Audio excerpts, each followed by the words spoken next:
प्रथम कथा सेतबले निजुक्ति केलेंकारी होउथिला वर्तमान मध्ये निजुक्ति केलेंकारी होउची किंतु आज जो कथा आसुची एसआईए शताब्दीर सबुठु निजुक्ति केलेंकारी हेतिले मध्ये सरकार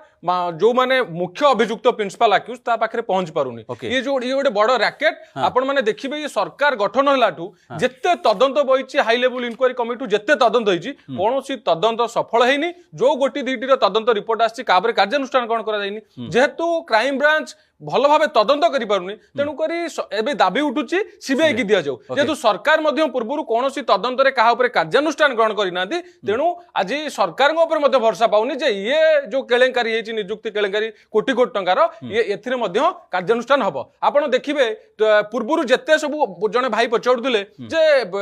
जदी ये करथिले टंका कोडू आस्तला आपण माने देखिबे भिके पांड्या निर्वाचन समय 450 जगह हेलिकॉप्टर रे चक्कर मारचोंदी हेलिकॉप्टर चढ़ी खर्च कर सरकार एवं जिला प्रशासन टंका खर्च करनथिले से टंका किए खर्च करथिले एवं देखिबे विभिन्न दुर्नीति भ्रष्टाचार बेआईन काम करचोंदी नवीन पटनायक बब्बी पांड्यान कत आरंभ करी कुटिया आशीष सिंह पर्यंत कहा ऊपर कार्यानुष्ठान ग्रहण करना तेणु आज संदेह बढ़ुची कार्यानुष्ठान हबो कि नाही तेणु सरकार ये आर ओपीआरबी रो चेयरमैन को तदंत परिसर भुक्त करंतु ए जो पीएसयू आईटीआई की करंतु सिलिकॉन को करंतु एवं ये पंचसप को करंतु एवं जो स्कैंडल है जो आईपीएस रिटायर्ड आईपीएस मान कथा आसुची पुलिस अधिकारी मानकर पुओ मान कथा आसुची ये जेतु विभिन्न राज्यर लिंक आसुची तेणु करी क्राइम ब्रांच पारिबनी अतीत रे क्राइम ब्रांच अनेक तदंत विफल होईची तेणु तदंत सीबीआई की दिया